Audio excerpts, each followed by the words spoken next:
there. And at least 81 people have died in Germany, which is experiencing its worst weather disaster in decades. Its towns and villages, as you can see, they have been left devastated. German Chancellor Angela Merkel says she fears the full extent of the disaster still won't be known for days. Step Vassen has the latest. This is what residents in storm-battered parts of Germany woke up to, as record rainfall caused major rivers to burst their banks.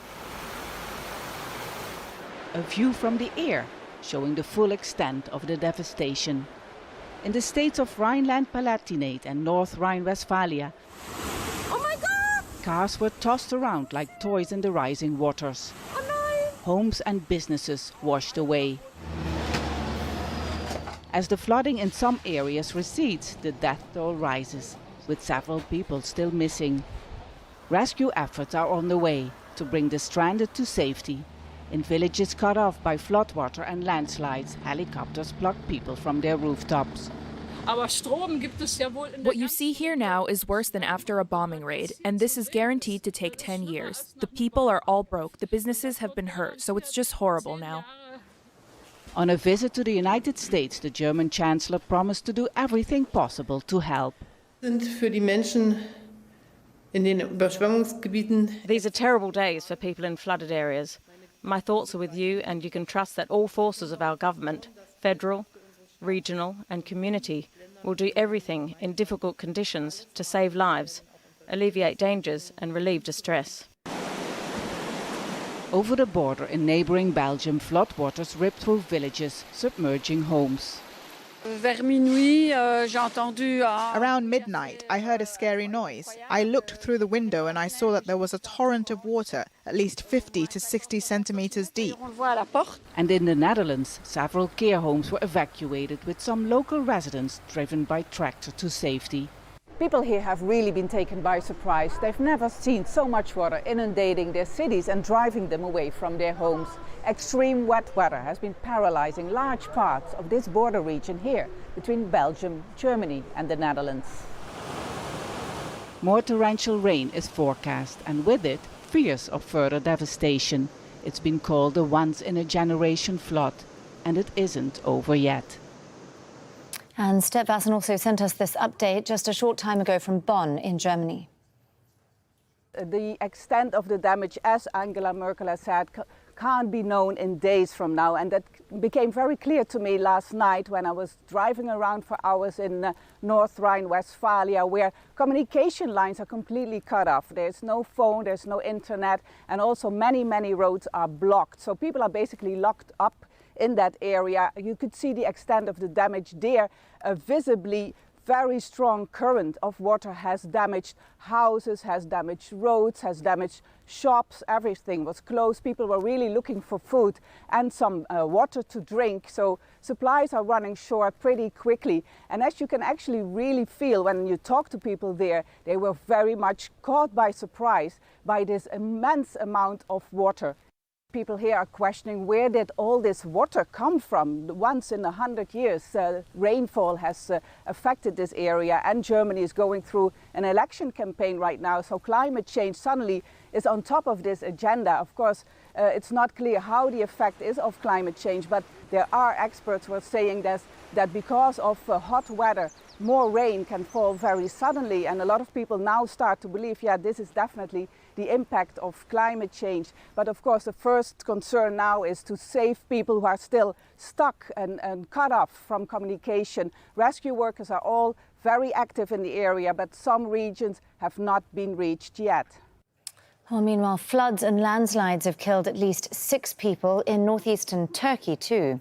Houses collapsed and cars were swept away in Rize province on the Black Sea coast. And as you can see there, mudslides also destroyed tea plantations. The rain has blocked access to dozens of villages and cut power supplies. Well, now, the mayor of a Canadian city hit by a tornado says it's incredible that no one was killed. It swept through the city of Barrie, north of Toronto, on Thursday, causing what was described as catastrophic damage. Several homes were destroyed, while gas and power lines were also affected. 8 people were taken to hospital. 4 of them are in a serious condition. Now moving on, and South Africa has called in its army reserves to stop looting and violence across cities that's already killed at least 117 people. 25,000 soldiers are now patrolling the streets. This is the largest deployment since the end of apartheid back in the 1990s. But looting has continued still in KwaZulu-Natal, although the situation is quieter in Johannesburg. Riots began after former President Jacob Zuma was sent to jail last week. Hari Mutasa has more for us now from Johannesburg. It's another day of relative calm in and around Johannesburg, and so far the police haven't reported any major incidents. What's happening in this part of the country is very much a clean-up campaign, a clean-up phase. So you're seeing business owners going back to their shops, factories, warehouses, trying to assess the damage, trying to salvage what they can, some of them even thinking about reopening again. Soldiers are still on the streets in some parts of the country. Their role is to protect key institutions, to protect these businesses that were looted, and also try and maintain law and order in parts of the country where there's been unrest. There has been some sporadic looting, but it's not been as bad as it was a few days ago. The police say that most people who've died so far came from the Durban area, which is in KwaZulu-Natal province. They say that they died when they were trying to perhaps enter the shopping malls or the warehouses or the factories to loot.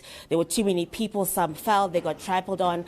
Others possibly died when the buildings caught fire. So that could explain why there's a lot more death toll in those particular areas. There's concern, of course, about vigilante groups also being formed. For example, in parts of Durban, some communities are now arming themselves to protect themselves in case looters come and try to take their property. On the ground right now, we're told that President Cyril Ramaphosa expects to visit the area sometime today to assess the damage. He'll probably speak to a few people on the ground as well. But the government has come out and said that they feel that this is not about former President Jacob Zuma going to jail. They say that there are elements within the country that are trying to destabilize the economy.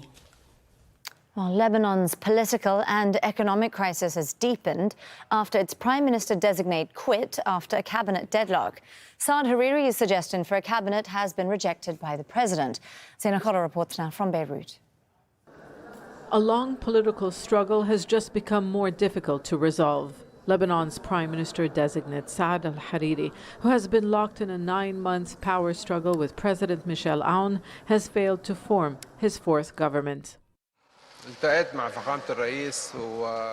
I met with the president and he demanded what I deem as substantial change to the formation of the government. I suggested to the president if he needed more time to consider my proposal, but he saw no prospect for agreement. For these reasons, I stepped down. The political paralysis is expected to accelerate the country's economic collapse. Lights are out most of the day.